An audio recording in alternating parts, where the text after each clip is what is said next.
All right. The date is May 28th, 1976. It's the last day of school in Austin, Texas. The new seniors at Lee High School go on the local annual hazing spree of the incoming freshmen after they leave middle school for good. Welcome to Raiders of Lost Podcast. Let's talk about Dazed and Confused. School's out for summer.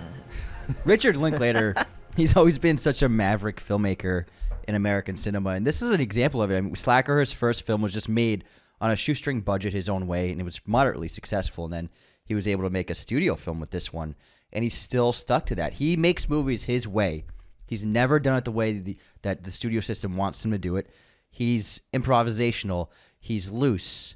He likes to create as he films with his actors and with his crew, and his films are so special. It's shocking how many great films Richard Linklater has made. There's nothing. It doesn't shock me anymore, man. There's nothing like a Linklater movie. There really isn't. Yeah, I mean, he's made a trilogy masterpiece as well as some of the most loved movies of all time. Maybe the best high school teenage movie ever made, with Dazed and Confused. Came out in 1993. IMDb, it's a 7.6 with over 200,000 ratings. Rotten Tomatoes, 93% critic score, 90% audience score. Letterboxd, it's a 3.9, which is pretty high for Letterboxd.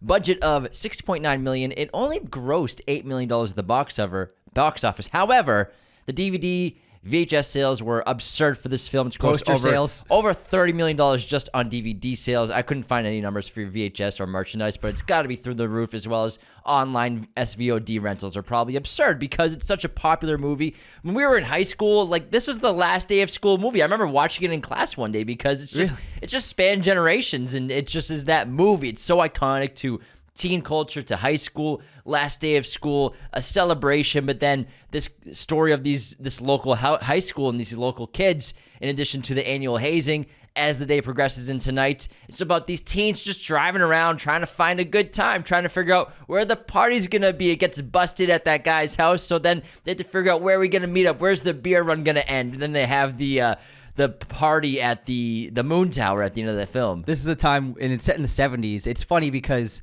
every generation thinks that the time they grew up is like the worst time ever. Yeah. And the kids even say that in this movie. They're like, well, at least the 80s are coming soon. Maybe the 80s would be great because they'll definitely be better than this. But the 70s is regarded as like the greatest time to be a teenager in American culture, I would say. Probably. I mean, the best music, the best movies, the best atmosphere. You could do anything. It was like the Wild West. Yeah. You could drink at 18. Yeah, so you could. There's a lot more freedom to be a teenager at that time. A lack of social media, obviously, and phones. So kids were just out and about. In this film, just like pretty much every other Richard Linklater movie, doesn't really have a plot. It's more about capturing life and capturing certain, whether it be a couple of characters or like this, an entire community of characters, and that being the school students and students who have recently graduated, students that are going to be seniors, and then a lot of junior high students who are moving into high school. So he's capturing an entire subset of a community within the Austin, Texas area. And this film, in a lot of ways, put Austin, Texas on the map culturally. It became such a popular movie. And I like how you're talking about how, Linklater, he wanted to do something different. He does different things. It's his own style. And I like to describe Dazed and Confused as not a stoner movie. A lot of people put it in the stoner movies list, which, sure, you could put it in there. There's a lot of token going on in this movie. More drinking than token. Quite a bit of smoking weed. However, I don't look at it as a stoner movie. And the posters would tell you otherwise. The marketing campaign would tell you otherwise. And the studio actually marketed it as a stoner film to Linklater's dismay. Gramercy Pictures. And I get they want to capitalize on the stoner craze of the late 80s, They're early trying 90s. To sell it, yeah. You know what I mean? So, but he later described his intent with Dazed and Confused as an inverse to a John Hughes film, where the drama is so low-key in Dazed and Confused. I don't remember teenage years being that dramatic. I remember just trying to go with the flow, socialize, fit in, and be cool. The stakes were really low. To get Aerosmith tickets or not, that's the plot of the movie, kind of. That's the big deal when you're a teenager. It was really rare when star-crossed lovers from the opposite side of the tracks, and the girl gets pregnant, there's a car crash, and somebody dies. All these dramatic high school movies, you want to do something different. That didn't really happen much for him in high school, but riding around, trying to look for something to do with the music cranked up, now that happened a lot, according to Linklater. Yeah, that's what I remember from my high school days. And I mean, the most listening to Country Grammar and the country. Some Nelly. Nelly. No. Who was big in like 2005? 50 Cent, bro. 50 Cent was pretty 50 big in Cent 2005. in the club. Lil Jon. In the club. Lil Jon was huge. Okay. All right. That's what we did when we were teenagers. We would drive around with our friends. And in a way, like what they did in this movie, and I only grew up in the 70s, wasn't that much different from us. We grew up, we had video games. We had Game Boy. We had Sega. We had all that stuff. We did have the internet. We did have the internet, but it was very early internet. But we would still, we would spend our days and nights driving around with friends. And, we did smoke the reefer every once in a while, that Mary Jane, quite a bit. And that's, in a lot of ways, I remember being a teenager and we watched this with our friends. And it was a movie that I really related to. I was like, this is what we're doing right now. We're just driving around. It was funny when I would watch that movie as like a high schooler. I'd be like, I'm doing the same stuff. We're doing the same stuff that they did back then. Podcasting. Yeah. Well, now it's very different. Now people are oftentimes living socially on the internet in different ways, and that's how we're evolving as a community with technology, and technology is evolving us in a lot of ways socially. But I feel lucky that we grew up in a time where we weren't much different from the kids in this movie. And I feel like what's so cool about this movie is it seems like so accurate. And this is where Linklater grew up. Obviously, we never saw hazing like this when we were in high school. I had never heard of it. I don't think hazing was really much of a thing outside of, college, what do you call it? Sororities and fraternities. Well, this is specific to Texas. Yeah, that's what I'm going to say. So from Linklater's interviews, he said that this happened in his high school specifically, and it was more common for things like this to happen in like small, little to nowhere schools and all over Texas and probably all over the South. I called Janice to see what happened when she was in high school because Janice was 14 years old in 1976, the year this movie takes place. So I was like, she liked that girl, exactly. Junior high girl. I was like, hey, Mom, so what happened? Was there hazing with the seniors and the incoming freshmen, the new seniors? She's like, I never saw anything like that. Now, then I did a little more research, and I found the same thing you found, that it was all basically local to Texas. Of course, there are small towns outside of Texas that this happened to. Not every high school in Texas had hazing like this, but I think the hazing is one of the most iconic parts of the movie because it's real for specific people. Richard Linklater, like you said, based it on his actual life in his small town of Huntsville, Texas. We have the paddles. We have the junior high kids. They're about to be freshmen after the summer, and the juniors who are the new seniors for the next year. That's the main characters of the movies. They're all the seniors they're about to be seniors. They go hunting these boys. Same with the girls. The senior girls go hunting the junior high and freshman girls to basically haze them with the boys. It's beating the crap out of them with these paddles, which sounds terrible and looks terrible. The girls, it's more humiliation based. It's more the binkies in their mouths, humiliating them by covering them with food and ketchup, putting them through the car wash. It's a rite of passage for them in a lot of ways. And going back to how you said it didn't feel too different from how we grew up. With Dazed and Confused, I always feel a sense of nostalgia for it, even though it's a time period I didn't grow up in. I didn't exist in the 1970s, but I feel connected to it because we were similar. It was pre-smartphone when we were at this time. But there's something about this movie that even if you didn't grow up in the 70s, it feels nostalgic to you. You just feel like you were part of this world at one point. And the cast is amazing. It's really, really remarkable how many huge actors ended up in this cast because at the time Milla Jovovich was the most famous person in this cast. What was she in? She was a extremely successful international model. Oh, that's right. She's she was a model when she was like 13. She was like big time, super high end model all over the world when she was a teenager. So she was by far the most famous person. But you get Matthew McConaughey in an early role, Parker Posey. Well, he was undiscovered. He wasn't even an actor, I don't think. Well, he did a great job. But he got cast because he was at a bar and the casting director was at the end of the bar and someone was talking to McConaughey and they told McConaughey that person cast Sean Penn in this other movie and they're casting a movie right now that's being shot locally and McConaughey's all right, I'm gonna go talk to him right now. All right. And then obviously Ben Affleck and Cole Hauser, I'm sure they met on this film and that's why Ben brought him along for Good Will Hunting. Mm-hmm. And then we get Adam Goldberg, who's great, Rory Cochrane, who's turning into a very good dramatic actor. He was in Hostiles opposite Christian Bale. He's great in that film. Milla Jovovich, obviously. Jason London. Now, Jason London, I didn't realize had an identical twin brother who was also an actor. Now, I always thought he was also in Mallrats. He has a brother named Jeremy London. His brother is the guy in Mallrats. And Jason London's the main character, Randall Pink Floyd. Yeah, so Jason London, he's known for Dazed and Confused, and he's in Out Cold. Yeah. Jeremy London, is known for Mallrats, Seventh Heaven, and a bunch of other movies. What? I They're thought that was the different- same guy. They're different people. They're identical twins. Whoa, They both had. I gotta look this up. Look it up. It's crazy. They look the same. I always thought they were the same guy, and then upon doing extensive research, for this You mean the episode- internet for 4 minutes? Pretty much. I realized, oh my God, these are two Holy different people. crap. I always thought that the guy from Mallrats was the guy from Dazed and Confused because we grew up watching both movies. I never realized they were different people. The main difference, it looks like Jason London has that gap in between his front teeth. Yeah. But otherwise, they look extremely identical. Whoa! Especially in their 20s. I am blown away. I thought it was one person. Isn't it? So All right. Jason London's in Out Cold and Yes. Dazed and Confused. Yeah. Jeremy London's in the other part, in Mallrats. It's crazy. And then Ben Holy Affleck's, fuck, 'cause Affleck's also in Mallrats. Isn't that crazy? When did Mallrats come out? 95, 96? Couple years after this. Yes. And then Joey Lauren Adams, she's also in the Kevin Smith movie Chasing Amy. And Big Daddy. And Big Daddy. So she had a really good career. Adam Goldberg's been crushing it in the 2000s as well. Right now, you gotta say, I mean, Ben Affleck's, Matthew McConaughey, they're both massive. And then the person who's had the biggest recent career resurgence is Cole Hauser, who is one of them. He's the most liked character on the Kevin Costner show, Yellowstone. He's like, everybody loves him. Apparently he's doing a great job on that show, and he's going to be rising up even farther. But the cast is really fantastic. There are obviously, like any film like this, a bunch of actors that never really became actors, and Wiley Wiggins looking at you. Mitch Wiley Kramer. Wiggins. But I mean, that's the way it goes. That's the way. I mean, for a film like this, it's low budget. He wanted to cast, not a bunch of famous people, and obviously the cast really worked. But not everyone became a very successful actor. That's just the way it is. But for their roles, they all did a great job.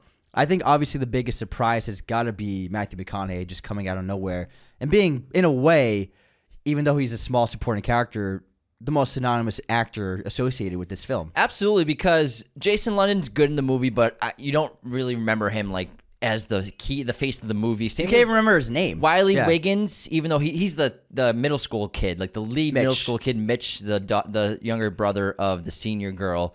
He's very forgetful, I guess, as a character, and he just touches his nose constantly. The nose touching. You can count. The nose pinching. He pinches his nose every time he does the frustration, like, goodness, I'm sure Linklater probably had to tell him to stop it, but like there's one scene, I think it's when he's outside the Emporium, he's talking to the other middle school girl who's also like the new cool kid for that age group, and they're complaining about O'Bannon, played by Ben Affleck. He pinches his nose, I think, 7 times in 14 seconds. It drove me crazy watching it. I bet that was an early scene, and Linklater was like, okay, man, stop pinching the nose. And like, we shot it on film, so we kind of got to use it. But the whole cast basically is just undiscovered talent, getting people locally from the area, which I think it works because it adds so much of authenticity to the Utes kid. They seem like real kids, and Vince Vaughn was actually almost cast as O'Bannon before Ben Affleck. Then he also almost got cast as another character. However, he looked too much like Ben Affleck, so they didn't cast him. They almost sort of could have looked like brothers, I guess you could say, if they're both in the same movie at that time. And also... And then, Linklater said he chose Ben Affleck for O'Bannon because they were both great, but he said Ben was smart and full of life. You don't cast the unappealing person just because they would make a good villain. You cast the person who's still very appealing. So I get that. And you see, Ben Affleck's very charismatic in this movie. Oh, he's fantastic. I think the best performance in the whole movie. He's awesome. And his freak out and his tantrum after getting covered in paint, it's like on par with DiCaprio Once Upon a Time in Hollywood as like all-time temper tantrums on screen. And it's a one take. It's fantastic. It's incredible. He's really wonderful in that scene. Renee Zellweger, the Oscar-winning actress, has a Two-time Oscar winner. small role in Dazed and Confused. She plays just a girl in a pickup truck on the bed, just holding a beer, just chugging beer. That's Renee Zellweger in the back of a truck. It's insane. And other actors who are very famous now who were considered for roles in this film were Elizabeth Berkley, Mira Sorvino, Ashley Judd, Brendan Fraser, Jon Favreau, Ron Livingston, and Claire Danes. So like a who's who of young 90s actors. We're all probably read for these roles or up for the roles. And let's not forget Parker Posey. She plays sort of the O'Bannon female counterpart, where O'Bannon's the biggest bully of all the boys and the guys. Parker Posey plays a girl who's the biggest bully of the girls. Wipe that face off your head, bitch. That's a great line. They're such jerks. They should like date. They're the same person. And in terms of Wiley Wiggins, who plays Mitch Kramer, Linklater cast him, and it was surprising because he seems like a very innocent kid.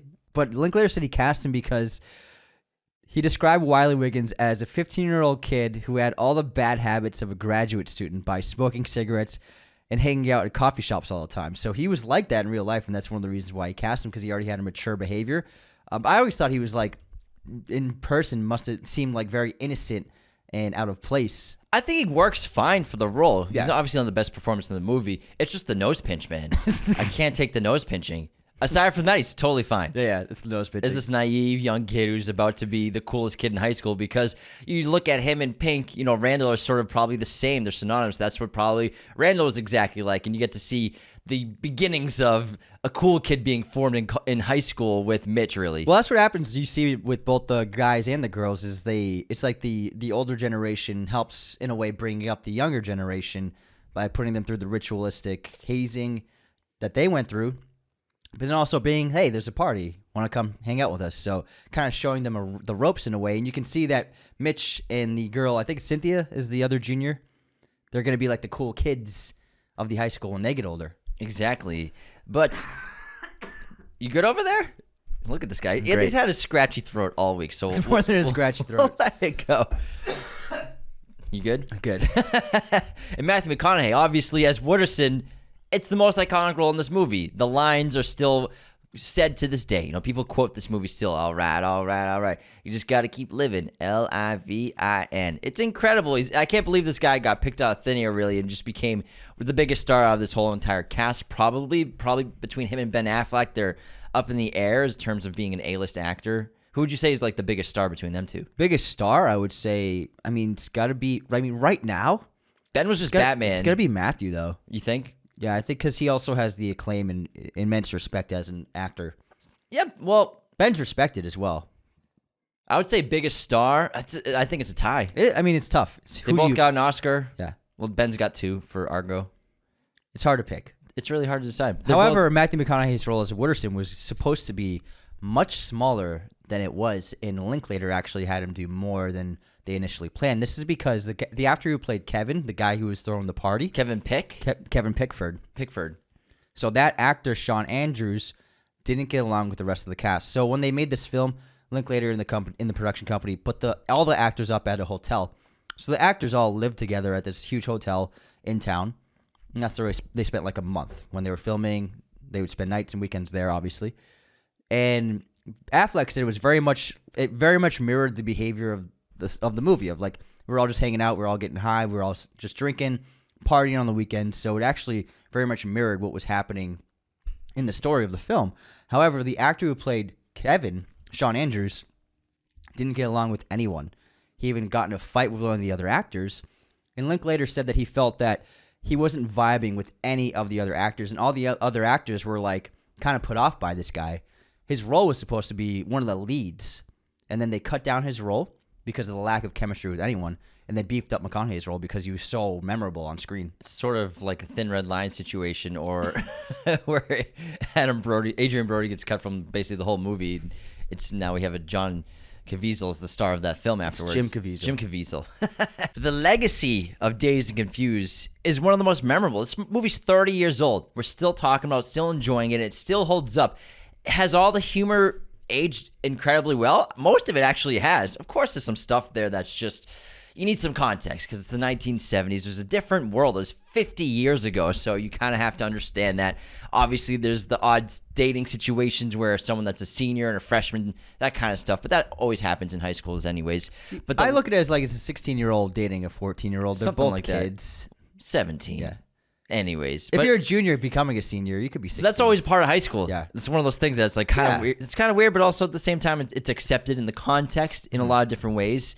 But the legacy is still there. Quentin Tarantino included this on one of his top 10 greatest films of all time in 2002's Sight and Sound poll. And I gotta say, I hadn't seen this movie in a few years, and I watched it the other night for prep, obviously. And you know what I immediately thought of within 5 minutes is Once Upon a Time in Hollywood. It has the exact same feel and vibe, as well as just the soundtracks, the driving around. You can tell that Tarantino was heavily inspired by Dazed and Confused when he was writing and filming Once Upon a Time in Hollywood. Half that movie is driving around listening to music, and that's kind of half the movie of Dazed and Confused, because it captures what it feels like to be that age and that era and that time period, just driving around, trying to find something to do, listening to some kick-ass classic rock. At the time was modern rock, which is I'm so jealous of. This is what they were listening to on the radio.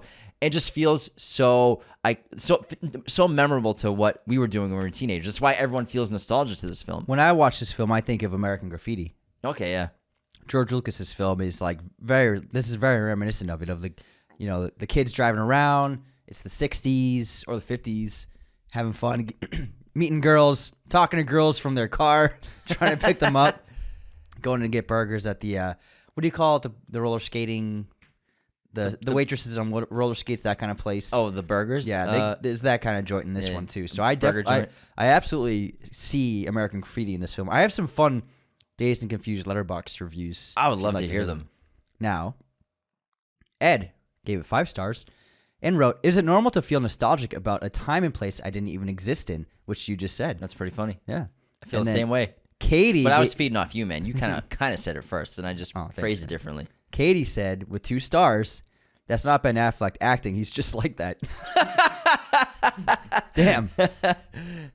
Don't be talking about my Batman like that. But maybe. Muriel gave it 5 stars and wrote, "I want to own all the outfits from this movie and kiss all the girls from this movie and smoke a joint with all the boys from this movie." It's just a good time. This movie is just finding a good time, hanging with your friends, looking for something to do. Letitia gave it 5 stars and wrote, "The way Matthew McConaughey just plays himself, iconic." He really does. And I believe I read that he based the performance of Wooderson off his older brother. Really? So that's like what his older brother was pretty much exactly like. So that's pretty funny. And in 2003, more on the legacy, Entertainment Weekly ranked it number 17 on the top 50 cult films of all time, and also 3rd on the list of 50 best high school movies. It's 10th on the funniest movies of all time, past 25 years list, and ranked number 6 on their Cult 25 list. Rotten Tomatoes, like Anthony said earlier, credits the film for putting Austin, Texas on the map. There's actually a lawsuit that happened. I heard about this. Let's talk about the lawsuit. Now, in 2004, 3 of Linklater's former classmates, whose names are Wooderson, Slater, and Floyd, sound familiar, filed a defamation lawsuit against Linklater, claiming to be the basis for the similarly named characters of the film. The lawsuit was filed in New Mexico rather than Texas because New Mexico has a longer statute of limitations. However, the suit was dismissed. What are they suing them for? Just because they used their names, I guess? Trying to get some money, man. I know, yeah, but still, obviously it was dismissed because it's kind of a silly and pointless thing. People will sue for anything. We live in a very litigious society.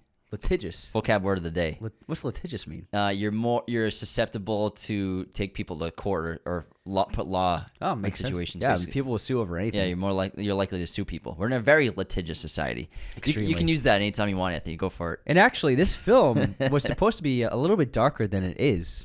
Now, with the lighting. Shut up. Yeah, it was supposed to look like a Tim Burton movie. During the editing... Or Harry Potter. Shut up. During the editing process, the film was cut down from 165 minutes to only 102 minutes. Now, this movie is a quick ride. It's an hour and a half. And in a lot of ways, it's perfect. But you don't want to leave it. Exactly. It feels great. It doesn't linger too long, though. That's the strength of it. Linger. Now, many darker scenes were originally shot for the film, however, were cut in the editing process. This includes one in which Benny disparages 2 Vietnam refugees, and another in which Kay and Jody reflect on a teenager's tombstone during the big party. A research screening was held in Dallas in November, which produced a score of about 38 out of 100, which is very good. It's not good at all. Linklater changed the film, cut those darker scenes out, and then subsequent screenings improved the score to the low 80s. Thank goodness they did that. All right, let's get Anthony's voice out of here. Listen to this guy. I'm dying. He's dying. You're gonna get me sick, man. I'm kidding. I've been around you all week and I haven't gotten nothing. I would love to talk about the music in Dazed and Confused because they have some of the best needle drops of all time. This is what I mean. It feels so much like a Tarantino movie, specifically Once Upon a Time in Hollywood. So this soundtrack for this movie is absurd. Let's run through some of it. And also, the album went triple platinum in Canada and double platinum in the United States. Wow. So we have Rock and Roll Hoochie Coo, which I remember playing on Guitar Hero when I was like a 15-year-old stoner. Rock and roll, hoochie coo. We have Slow Ride by Foghat. We have Alice Cooper's School's Out by Alice Cooper. Sorry. We have Tush by ZZ Top. Hold on. Jim Dandy. I gotta pull the computer a little closer. I will say something right before you get more into this. I never noticed it before when watching this film. You only hear music in school one time, and it's after the school bell rings. School's out for summer. So when you're inside the school, there's no music at all. It's a very quiet movie. There's nothing at all for music. That takes about 20, 25 minutes, too. No music. And then when the school bell except rings... for the opening. Well, yeah, the opening... With Aerosmith's Sweet Emotion. That plays for like 4 minutes. Okay, that happens. But then it's silent. It's just dialogue. Yeah, once the song and the kids ends. in school. And then we don't hear music again until the school bell rings. Let's get more into this. So Tush by ZZ Top. Love Hurts by Nazareth. Stranglehold by Ted Nugent, which plays twice. It's such a banger of a song. How's that one go? It's the opening. I love that song. So good. We have Cherry Bomb by The Runaways, which is also in Guardians of the Galaxy Volume 2. Fun fact. Fox on the Run by Sweets. Low Rider by War, which we all know from Gone 60 Seconds. Tuesday's Gone by Lynyrd Skynyrd. Highway Star by Deep Purple. Rock and Roll All Night by Kiss, and Paranoid by Black Sabbath. Now, those are on the album. However, there's several songs that didn't make it onto the album because of issues that they would have with the licensing. The licensing stuff. So we have Free Ride by Edgar Winter Group. Another Alice Cooper song. We have No More Mr. Nice Guy. Living in the USA by the Steve Miller Band. Never Been Any Reason by Head East. Why Can't We Be Friends by War. Summer Breeze by Seals and Crofts. Right Place, Wrong Time by Dr. John. Another ZZ Top song, we have Balinese. Lord Have Mercy on My Soul, Black Oak, Arkansas. I Just Want to Make Love to You, Foghat. Show Me the Way, Peter Frampton. And Do You Feel Like We Do by Peter Frampton. There's one on this list that also isn't here at all. Because they play Hurricane by Bob Dylan at the Emporium scene. What about the ending song? It's in Happy Gilmore, too. So Happy Gilmore made it famous. You know what song I'm talking about? It's, Hold on. I'm trying to remember the end credits is when they're in the car to get the Aerosmith tickets. I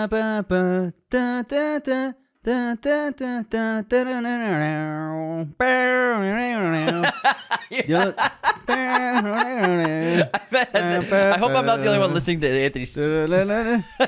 What's that song? It's Lynyrd Skynyrd.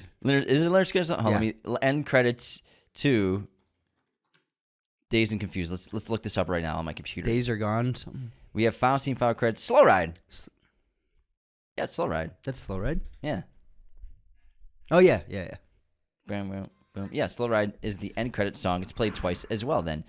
So the soundtrack's absolutely absurd. But yeah, so they don't even have Bob Dylan's Hurricane listed on here, which is one of the best needle drops in the whole movie. That's the Emporium scene when Wooderson comes through the door. That's great. It's a great. Slow motion. It's a Scorsese shot. It's not slow motion. It's not slow motion? No. It's just that epic. It feels like slow motion. It does feel like slow motion. It feels like there's smoke behind It's because like when they walk into the bar, like they're the coolest people. Exactly. He is especially. It's the best shot in the movie. I love that one. But the soundtrack's absolutely absurd. Led Zeppelin's song Rock and Roll was originally going to have its place at the final scene end credits instead of the Lynyrd Skynyrd song.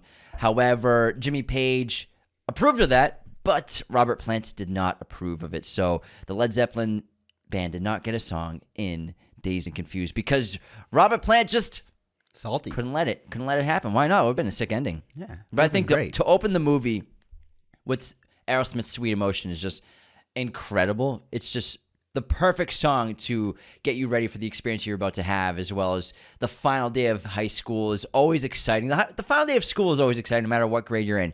You're just waiting all month, waiting all week, waiting all year for it to end. And you're just in class, even the teachers are just half-assing. They're just like hanging out, waiting for that bell to ring. I like Mr. Payne. Yeah, Mr. Payne's hilarious. And the bell finally rings and everyone's partying. School's Out for Summers playing by Alice Cooper, throwing the paper everywhere. I don't remember throwing paper everywhere, but I remember one of the best parts about the last day of school when the bell rings is ripping everything out your locker in terms of the stickers or whatever you had taped up in there. Oh, yeah.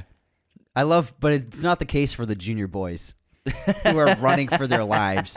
Because I love when O'Bannon and the others, Cole Hauser and the other guy, they make that announcement outside the school during like the last class. It's so terrifying for the junior boys because the junior girls, They get hazed, but then it's fine. They get driven home. They're and not stuff. getting physically abused. Yeah, they're not getting fucking beat down by these guys. And so it's really funny because it's so horrifying for the kids. And once the bell rings, they're not even celebrating. They're like, we got to get out of here without being seen. I was doing some research on the hazing last night about this, and I came across a Reddit post about this. Was this real? Was hazing like this real in high school in the 70s and 80s? And half of it was, no, I never experienced this, but then half of it were stories that people experienced from hazing.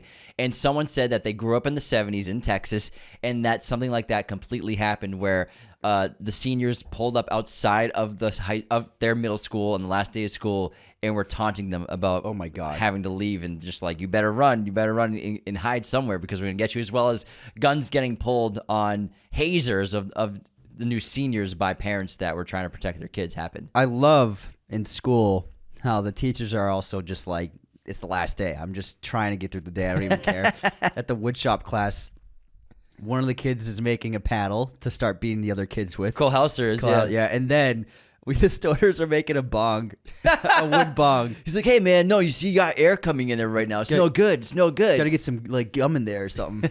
And the teacher's in the background. He's making a bong. It's so funny. It's so funny. Man, I really love the music to this song, and I think they did a terrific job. A sixth of the budget of the $7 million budget went to acquiring the rights to the music for this film, and it was worth it. Money well spent. Absolutely. I gotta say, I can only imagine how much it would cost now to get all these in there. That's why no one puts Beatles songs in their movies. And that's probably why Tarantino's Once Upon a Time in Hollywood is one of his most expensive movies he's ever made. Although, I mean, that album it's not really filled with famous tracks like some of his other movies. I guess that some of them, are, but for the most part, I never heard of half the tracks on that movie. I never heard of most of them. But they're very memorable. It works. So he's pretty clever about stuff like that. It's quite clever. But I think just things like this just cost so much more money nowadays. Oh, yeah, for sure. To acquire the rights for a song, especially like you said, that's why there's no Beatles song in this. And Led Zeppelin, to get the rights for a Led Zeppelin song today, really only Marvel's are affording that, it seems like, because they seem to put Led Zeppelin songs in pretty... Yeah, we're talking about, for something like that, close to $1 million. At least these days, at least. Now, how about we run to our superlatives? Yes. Speaking of high school, coolest, best smile, and everything like that. Go to our intermission. I didn't win anything. And then we'll go back to talking about Dazed and Confused. So let's begin, Anthony. Who is the MVP of the movie Dazed and Confused? Richie Linklater, guy.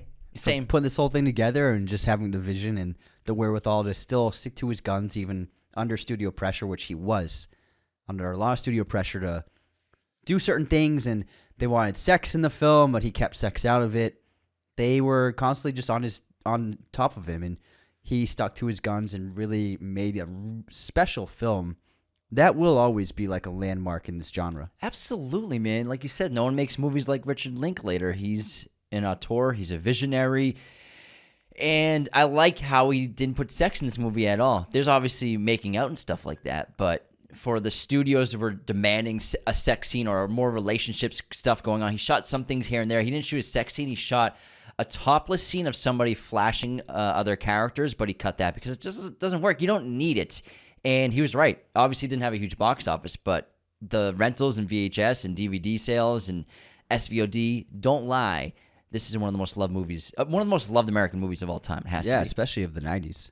So I agree. Richard Linklater is the MVP, sticking to his guns, taking a bunch of local talent and a bunch of inexperienced actors and just creating just one of the most memorable movies of all time.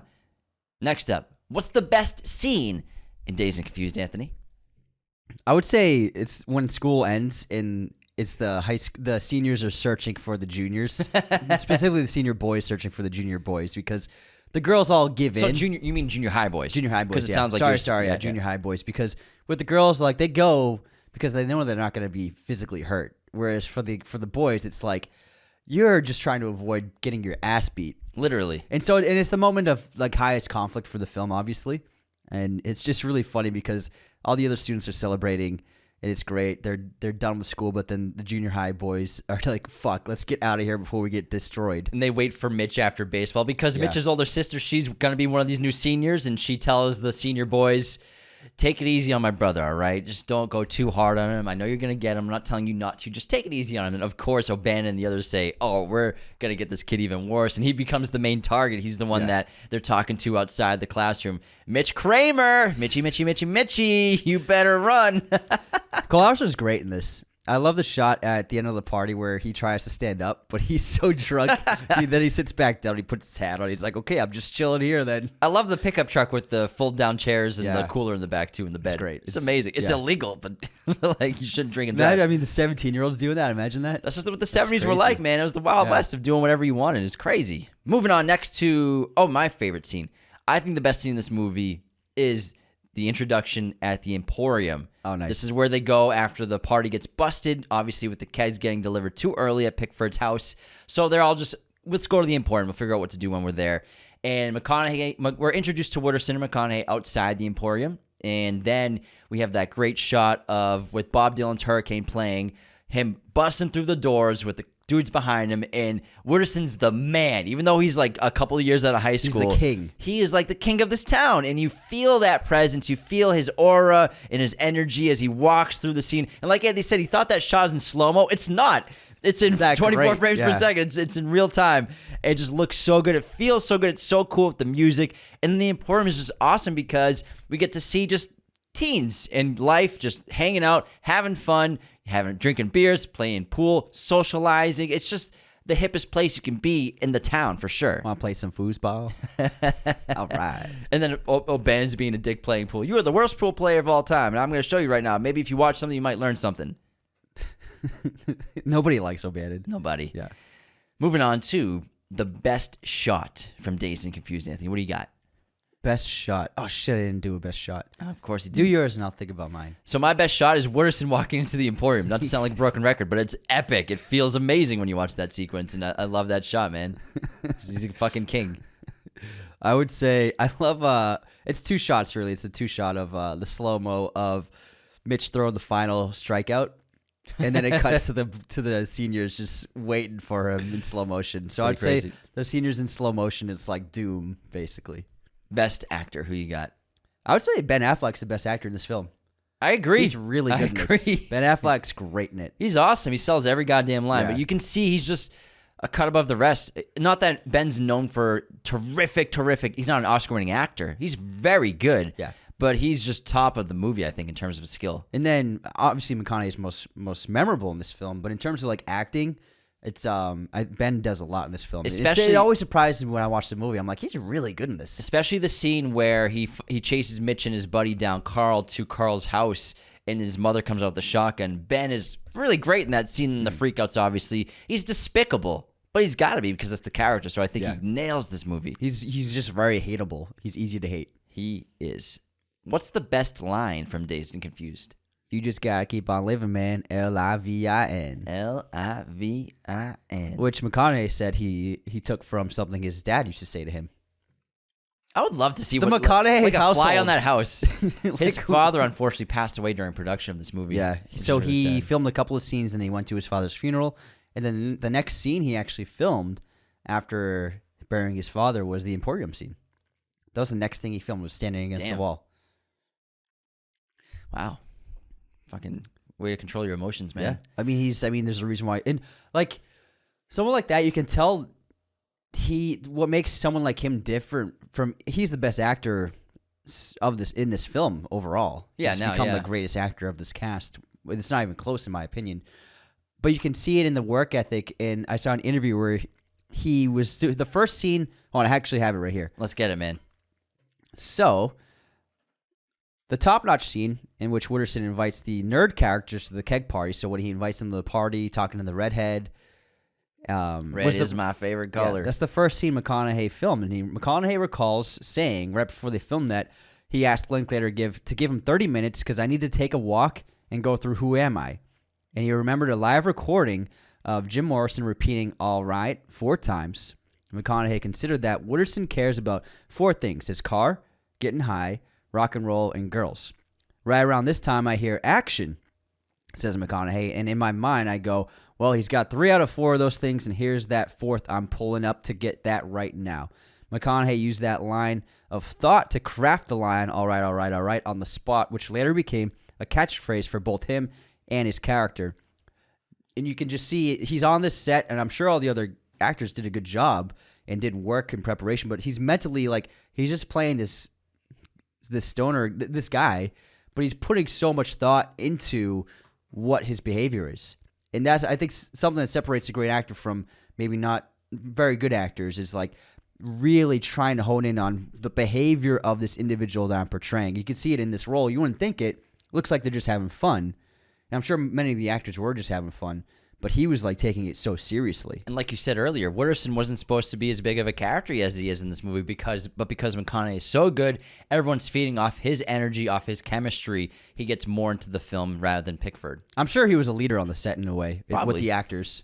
I wonder if he wasn't even that old, I don't think. I think he was younger than some of the actors who were playing high schoolers, even though he's the oldest in the movie. Yeah, they did a good job with casting. Most of them look pretty young, but a couple of them do look older. But I would say, growing up, I always thought they looked so old.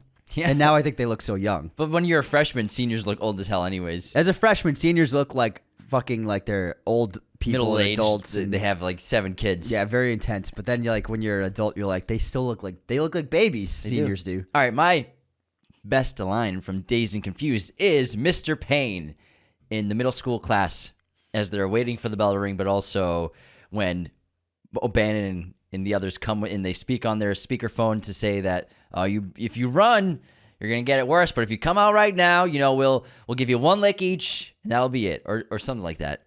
And then so Mitch and his buddies go up to the teacher, Mr. Payne, to ask if he can let them out earlier.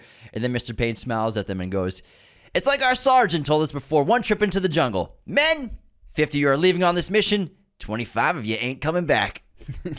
So funny. So funny. All right, let's get into our intermission now. But I have one. Who's your favorite character? Favorite character? Good question. It's Wooderson, man. Yeah, it's Wooderson. It's Wooderson. It's Wooderson. Everyone loves Wooderson. All right. Well, actually, here's another one. What's the best song? Or use of music? Which track is the best, do you think? I would say... hold on. Let me look at that. There's a track list right here. Let me turn my computer. Just don't pull the plugs because we're rolling. I won't pull anything. So, can you see? Yeah, I can see. School's Out. School's Out by Alice Cooper? Yeah. I would probably say the best needle drop, I think, is... I think I'm going to go with Bob Dylan's Hurricane at the Emporium. It's really great. It's a great song. It fits the mood perfectly as well. But also Aerosmith at the opening. Yeah.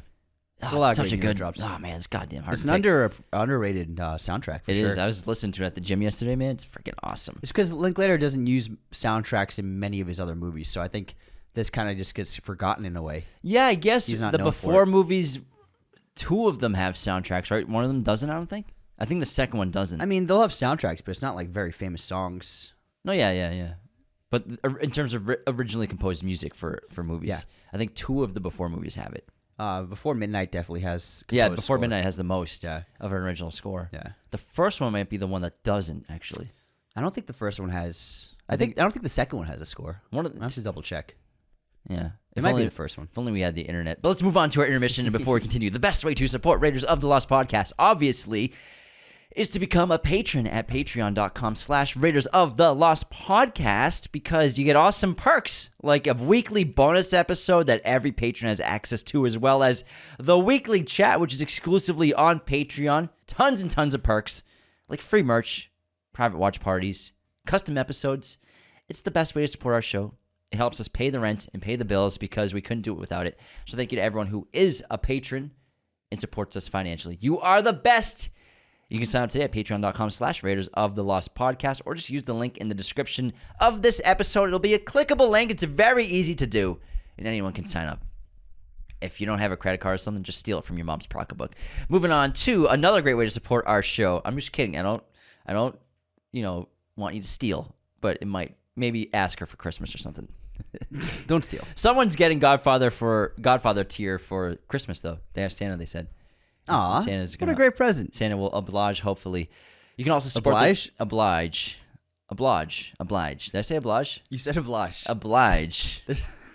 You're obliged to shut the F up while I continue this. The other great way to support our show is leaving reviews on Spotify and Apple. Those 5-star ratings really help us get seen on the platforms. I know every show says the same thing. Leave us those 5-star reviews. Leave us those 5-star reviews. That's because it actually works. Leave us the 5-star. Don't leave them 5-star reviews. Leave us. Leave us the 5-star reviews. It's the way we get seen. Helps us chart on Spotify and Apple. We love to read the written reviews out on Apple Podcasts as well. If you have iTunes, if you have an iPhone, you can just go on and leave a review anytime. We love to read them out. They're so fun. But if you don't have an iPhone, you can still sign up for Apple Podcasts and still leave a review. So you just need an email. That's all you need. That's all you need. You can do it with Make a fake email. Yeah. Everyone's got burner emails. You have a burner email? I have 4 burner emails. That doesn't surprise me. Anthony, why don't you take it over with the ad read? You think you could do it? I could just so I talk less. I'll tell Anthony, oh, everybody, I'm Anthony. I'm dying. I have a sore throat, and I'm blaming it on the dust in the room. No, the dust is making it worse. Then stop talking. We do need to vacuum. Stop talking, Anthony, all right? So Anthony's ad, which I'll take over for him after he coughs up a lung over there, is from movieposters.com, the best sponsor we have, and we've been with them for 3 years now. Movieposters.com is the best place to get your movie posters today. Obviously, the holiday season just passed, but that doesn't mean you still can't use our code Raiders10 right now to get 10% off your entire order at checkout at movieposters.com. Movie Posters, all the posters you see on our set, they're from this incredible company. They're based in Canada. They're terrific. They're awesome. They're really fun. We love them so much, and you should too, because they have every movie you could ever think of. Of course, they have Dazed and Confused posters. Are you kidding me? If you love stoner movies, you love high school movies, you love rock and roll movies, you can find them there at movieposters.com. And again, don't forget to use our code, or else I'll find you. I will find you if you don't use our code. And make you squeal. I know a squealer when I see one, and that's you right there. So use our code Raiders10 at checkout from movieposters.com to get 10% off your order today. Let's get back into... Oh, we got to do our intermission. Yeah. Great job, by the way. Sorry, man. I was so amped up. So, Anthony, you ready for this movie quote? Ready. There are fierce powers at work in the world, boys. Good, evil, poor luck, best luck. As men, we've got to take advantage where we can. Can you say it again? There are fierce powers at work in the world, boys. Good, evil, poor luck, best luck. As men, we've got to take advantage where we can. No idea. Mud. Oh, nice. Mud. It's a good movie. Thanks. All right, here's my quote. Now you listen to me. I'm an advertising man, not a red herring. I've got a job, a secretary, a mother, two ex-wives, and several bartenders that depend upon me. And I don't intend to disappoint them all by getting myself slightly killed. Oh my God, what is this? I fucking know it. I feel like it's something I've watched recently too. We did watch it. We watched it together recently. Say it again. Now you listen to me. I'm an advertising man, not a red herring.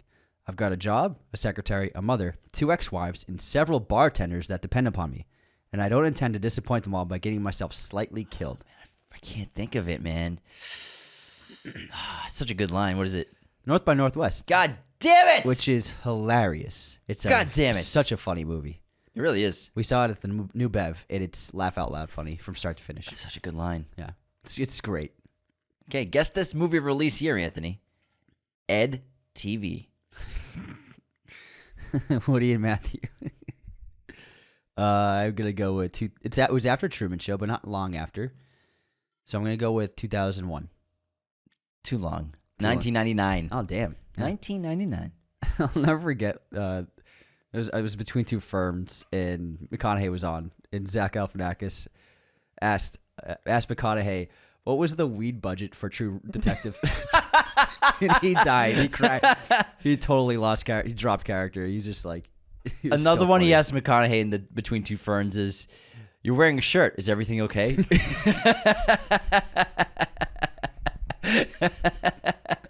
It's a good one. Oh my god. All right. Movie release year for you. Yeah. North by Northwest. What year did it come out? What year was it? 1958. Close. 59. Damn, Very close. Damn. Almost. All right. Movie pop quiz time. What movie do both Matthew McConaughey and Tom Cruise appear in? What? Oh, that's easy. Tropic Thunder. For a second, got you. Did you get the TiVo yet? No TiVo. Big dick player. No more freaking fly bitch mouths from my boy. For my boy. Player. Swinging from your knees. We gotta do that soon. All right, how many films did Cary Grant make with Alfred Hitchcock? 3. 4. There's North by Northwest, Notorious, Suspicion, and To Catch a Thief. One of his muses. My muse. My muse. Alrighty, Anthony, do you have any haters this week? Any unsubscribes? What are we cooking with over there, pal? Oh, yeah. Well, we had a lot of haters for just liking Wonka. Dude, it's insane. So I made a tweet where just 3 comments of people saying that we were paid for this review. It's Crazy. insane. If you liked They probably Wonka, didn't even watch the movie. If you liked Wonka, apparently you were a paid review. I freaking wish we were paid to review that movie. It would be nice to get paid to review It's movies. crazy, man. The I wish people we took did. it so seriously. One of them was, let's see, have y'all lost your mind or being paid by the studios? Another one was, this movie reeks of corporate greed and planted reviews. Rent due TikToks. It's crazy, man. Wild. Planted reviews. I wish. just genuinely really liked it. Sorry that. I mean, that's why I like the movie, because it was so positive. I'm still thinking, keep humming the songs. It was so sweet. Yeah. Chocolate, and then there's chocolate. Yeah, you have been singing that, yeah. Chocolate. Yeah. I don't even like musicals, but I fucking loved it. What do you mean you don't like musicals? Most musicals. Some I do. So you were paid to make the reviews, what you're Basically, saying. yes. Yeah, you caught us, everybody. We were paid to go see Wonka and make a review about it. I wish. That's actually only happened once. Yeah. It was Dune. It was Dune. They didn't have to pay us. But yeah, they didn't have. They were like, can you do an episode on Dune and we'll pay you? We were like, I guess so. Like, we weren't going to, but now we will. Yeah. Sorry, we were planning to talk about Dune. All right. So we have some unsubscribes. From Rainman 1186, they wrote, in our Wonka episode, you said they made the movie for only $125? Check your facts. Unsubscribes. Yeah. You've lately just stopped saying million when you talk about budgets. I know. You keep just saying dollar. Because I remember I edited Wonka, Yeah. and I was like, oh, damn, I definitely... And then I replied, it was made on sale.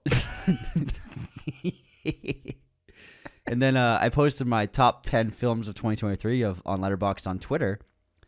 And then the White Wolf wrote, Midnight Ruin was snubbed, unsubscribed. That was cute. And then I posted a Oppenheimer visual effects clip on YouTube Shorts.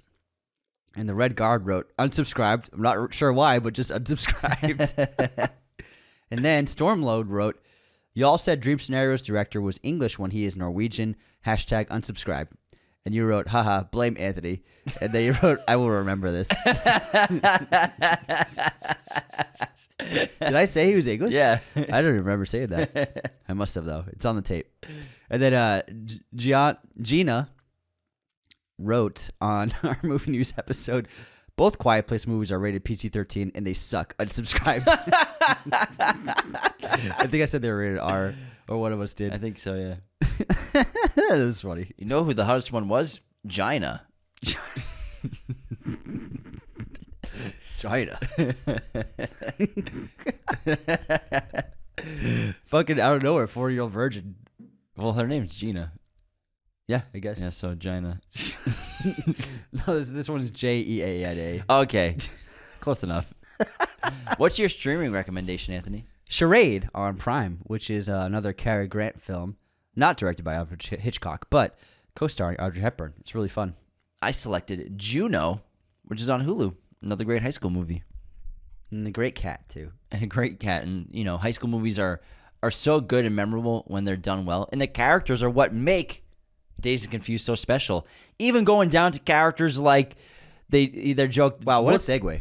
Thanks. Woodward and Bernstein, the characters that are, what are their names? So we have the dorkier guys. Mike and Tony. Mike and Tony. And these two guys, Woodward and Bernstein, as they're called, sort of just look at everybody from the outside perspective. They're spectators, yeah. Yeah, they're like, observers. this is so ridiculous what we're doing, just getting drunk and going crazy. And then one of them eventually gets into the fight at the party, so he sort of just goes into this alpha male instinct that he's just yelling about, fucking alpha male, and then he kind of just takes in that alpha male energy and just tries to be one and fight him. And he thinks the fight's gonna get broken up within 2 seconds. Yeah. He throws his punch. He's like, "Oh shit, nobody's here." He's so analytical. He's like, "This is the plan, right? I'm gonna get in there. I'm gonna throw one good punch, and then it's gonna get broken up. You know, he's gonna come on top of me, but then everybody, that's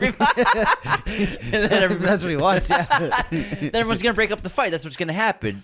He's like, "It's just that's what will happen." And then he throws the punch, and he looks around, and nobody tries to stop the fight, and he gets his ass kicked. You know what? Actually, I made a mistake. I think my favorite scene, because it's so true, is when they're at Kevin's house and they're all smoking, and then his parents knock on the door, and then they hide all the weed. They throw incense out, and then they start spraying. And it's like, it's so fucking true. Because so when you hang out with friends, there are friends who their parents had no idea that their kid was a stoner, and then you hung, and like that's what you guys were doing in their room or like in like their den or whatever. And then there were parents who didn't care, and they were like, yeah, whatever, just as long as you're under our roof, you guys can smoke and watch a movie, whatever. So there are two kinds of like parenting involved with teens and socializing. Well, then there's the parents who are just not there. Yeah, that's sad. On a sadder note, those aren't the only two, Anthony. Yeah. Someone listening's like, two major kinds. Two major kinds. All right, I'm generalizing. Okay, two generalized forms of parenting. And then, but with the parents who were like oblivious, it was like there were ways to disguise it, and incense were like the best way to disguise that you were smoking, because incense are such powerful scents and they overwhelm the room. It's a great way to mask the smell of weed. So Visine for your eyes. Yeah, Visine for the eye. We were always just like, oh, throw the Visine on when you come home. Make sure your eyes are nice and hydrated, not red like the devil's dick. Your eyes are red as the devil's dick. You're high as fuck. Your eyes a fucking kite. Your eyes a fucking kite. And so I love that scene because like that's such a commonality. And sometimes parents are just oblivious. You know, they might just think like they're too trusting of their kids, and then sometimes their kids are like the most troublesome kids in like the worst behaved kids, but they won't even know it. You know what I mean? Yeah, I like that scene because it great. Feels like I've been in that situation at least a dozen times. Exactly. Where the parents are knocking on the door and you're like, fuck, put it away. So funny. Spraying the spray, everything. It's so true, man. It feels like you're in that room. It was like Axe body spray, cologne, whatever you could. But the thing is, this movie, even though there's a lot of weed smoked in this movie, it's not a stoner movie in my opinion still. You know what I mean? I would say it's part stoner, but it's not a stoner movie. It's like, yeah, it's got a lot of it in its It's DNA, got a lot of smoking in it. Yeah. But it has just as much drinking. And just as much just hanging around, just teens being teens. Yeah. That's kind of what it is. It's just a teen movie. Because that's what a lot of teens do, especially in the 70s. Everyone was lighting up, dude. Everybody was smoking weed. Everyone was partying. Oh, yeah? That's what everyone did. I have it on good authority. I talked to Janice. She said she smoked the devil's lettuce all the time. I love when the seniors... Just kidding, Mom. After the seniors paddle one of the boys at night on that street, and the senior girls pull up, and one of them, he opens the trunk, and there's like 600 beers in the trunk. Can we have some of those beers? What, these beers? It's so funny. He might be the coolest character. He's very outside cool. of Wooderson. So that character's name, I like that character a lot.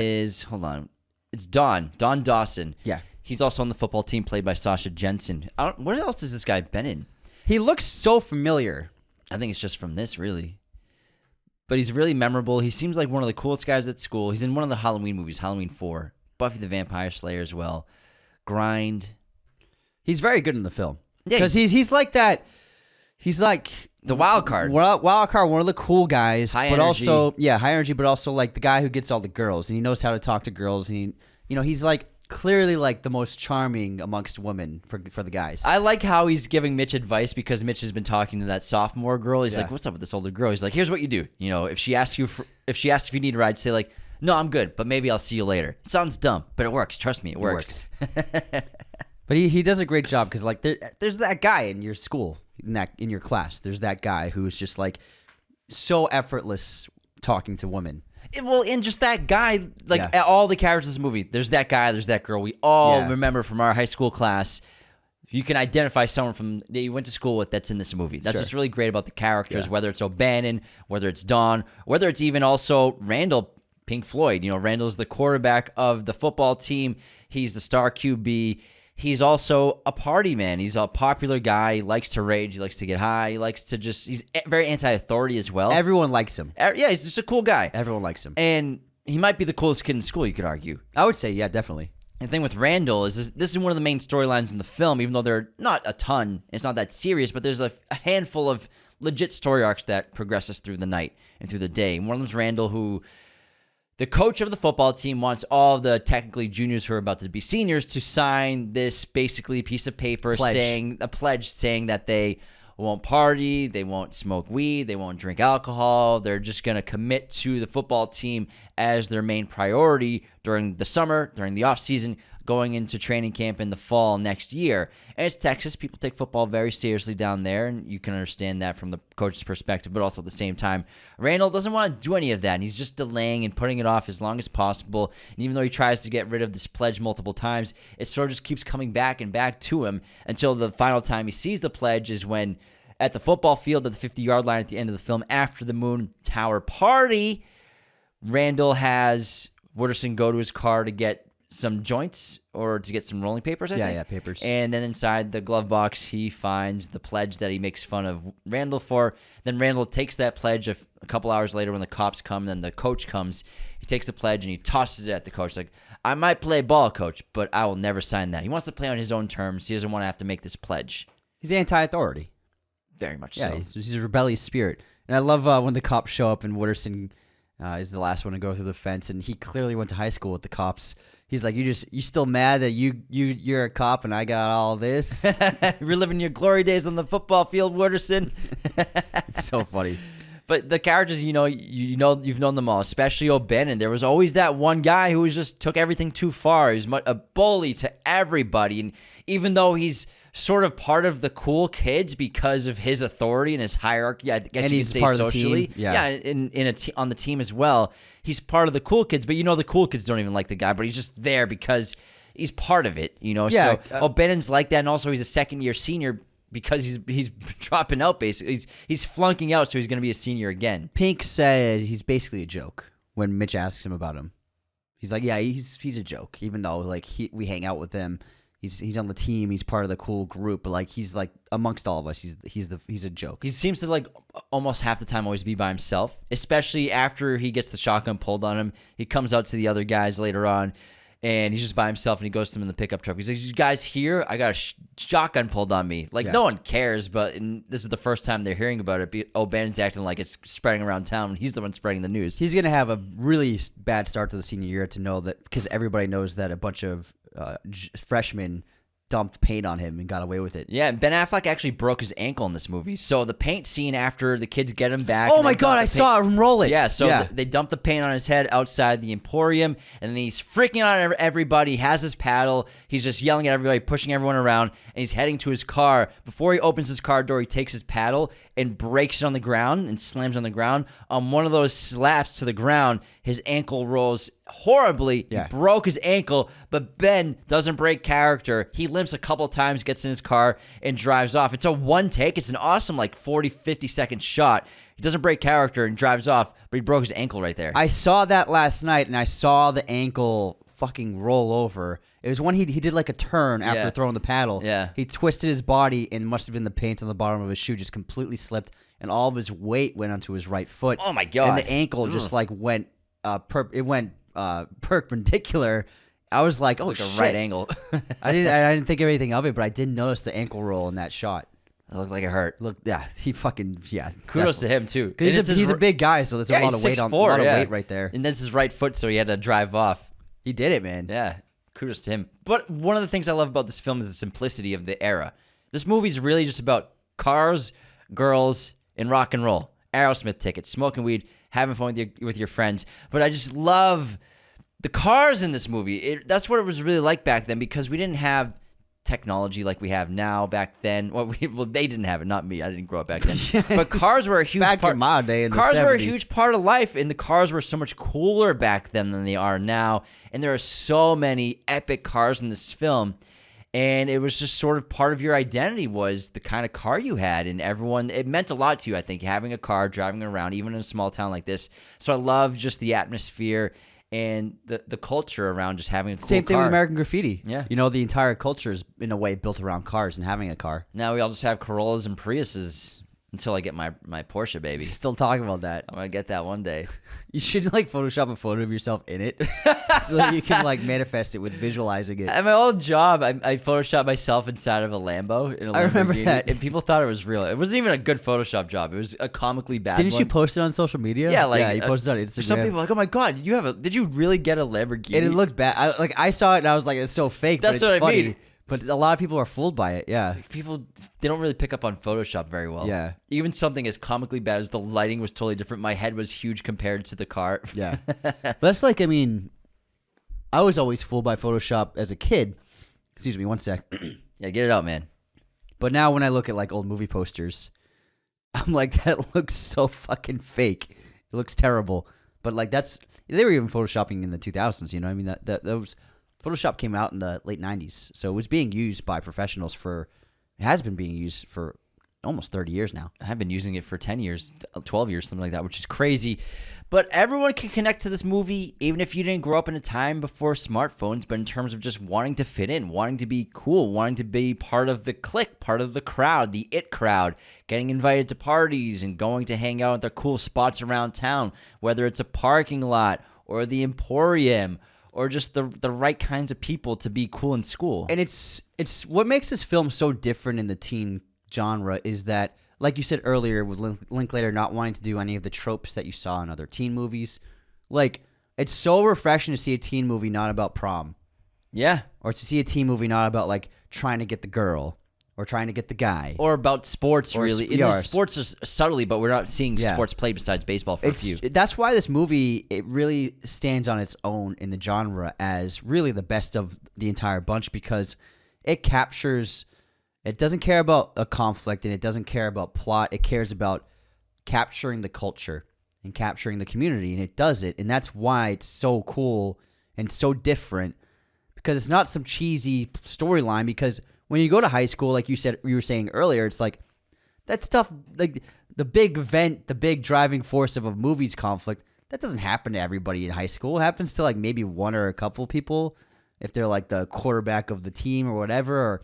But like the biggest drama in high school was like someone got like alcohol poisoning at a party last week, or like there was a fight in the parking lot. Like, that was it. There was never like crazy conflict that would drive like a movie's narrative, but it was just more about like you're just getting by, and everybody was going through it. Everybody was just trying to figure things out, and for the most part, there was not much drama at all. And this movie captured that. There was some drama, of course. drama, yeah. But it's always like relationship stuff, Yeah. where obviously... Well, gossip, yeah. Yeah, well, we have a little bit of a love triangle in this movie with Randall and the other girl that makes out with him in the forest, in the woods, at the Moon Tower party. Yeah, because Simone's his girlfriend. Simone's his girlfriend, so that's always happening. But I love the 8th grade dance as well, with the love heart sequence where the other kids are... Mitch has been hanging out with the older kids, and the other 8th graders, his other friends, are at this 8th grade dance, and they're leaving the dance. One of them's making out with a girl, and they're like, "This is our last 8th grade party, man. We're moving up to the big leagues now. We're gonna be freshmen, where all the girls are putting out." No more wasting your time sucking face, bro. It's so funny.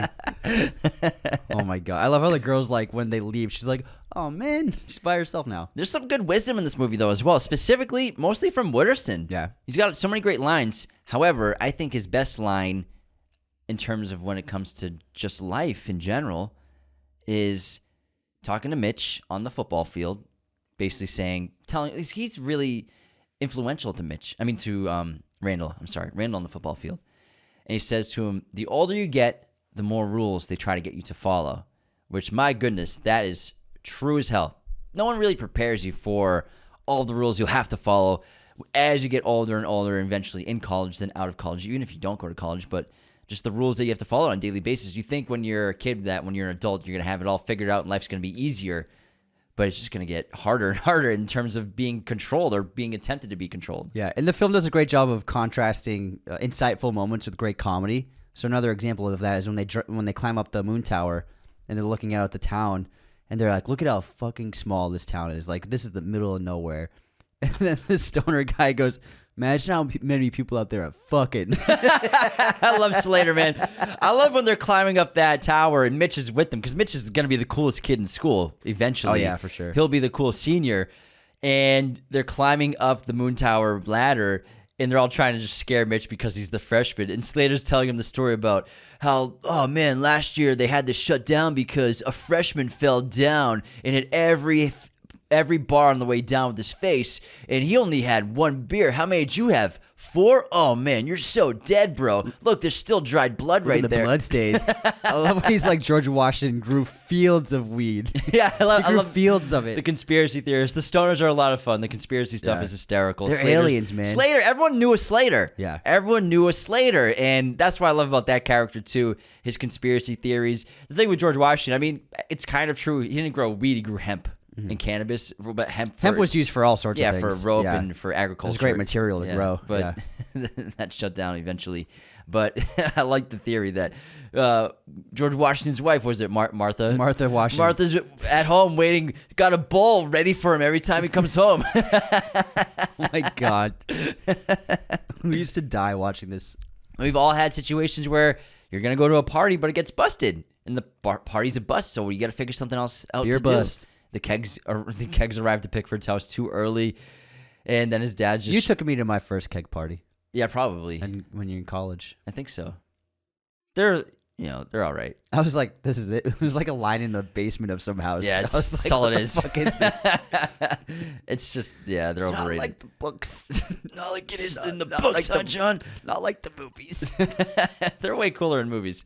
There's a lot of slow-mo in movie parties. Sometimes you have a really fun keg party, but for the most part, it's just a bunch of people. Bunch of people in the house just drinking beer. That's all it is. That's what drinking is. You just stand at a bar with people you know and you just drink and talk. That's all it is. Yeah, I mean, but Dazed and Confused, it's sort of a coming of age involving that, as well as the desire to fit in, to be cool, teenage vulnerability, teenage angst. We've all been in positions of this. We can all relate to different characters in this movie, if not just one, multiple of them, or they're characters that maybe we wanted to be when we were in high school, never got the opportunity to fulfill those shoes because we weren't right for that part in school or in a football team where you could never do it. Yeah. But we can watch it and kind of feel like we're those characters. We had that life in a way. Yeah, 100%. Or we can see that experience authentically in a movie like this. About authenticity, bro. All right, Anthony. Your voice sounds like it's been through the ringer. You good? I'm fine. All right. You have anything else on Dazed and Confused? Mm-mm. All right, that wraps our episode on Richard Linklater's Dazed and Confused. Thank you so much for tuning into this episode. It was such a blast to talk about one of the great high school films coming out of America back in 1993. Still iconic to this day. And you can still see its imprints and influence on movies that are just coming out recently. Catch you later. Catch you later, man. Catch you Slater, later. why are you gonna be such a dork, man? Catch you later. Chicks don't want to hear that. What do you mean, man? You don't know what chicks want. Catch you later. Catch you later. Catch you later, man. You know the word man's used over 200 times in this movie? Oh, wow. Yeah. But thank you for tuning in. Again, become a patron today at patreon.com/Raiders of the Lost Podcast. You get access to weekly bonus episodes as well as awesome perks in addition to that. You can leave those 5-star ratings and reviews on Spotify and Apple. When you're trying to get 2,000 on Apple, we're only at 1,800. We need those numbers up. Get those numbers up. You don't have to leave a written review. Just go on there. Hit the 5-star button. It takes like a couple seconds. Anthony needs it, man. I need cough drops. Anthony needs it, man. Anthony needs those cough drops. So leave those reviews. And again, share us with your family and friends. It's the best way for a podcast to grow. If you're watching on YouTube, subscribe, like, leave a comment. Also very helpful. And take care, everybody. Catch you later. Catch you later, man. This episode was executive produced by our chosen one patrons, Cody Moen, Andrew Hagan, Benjamin Cook, Calvin Murphy Griggs, Darian, Tyler McFly, and Sal Koching. Our chosen one patrons are our biggest supporters. Thank you so much. Thank you for watching Raiders of the Lost Podcast. Be sure to hit that subscribe button, hit the like button as well, notifications for sure. Listen to the show on Apple Podcasts, Spotify, everywhere you can listen to podcasts, and be sure to check out this other content we have on our YouTube channel.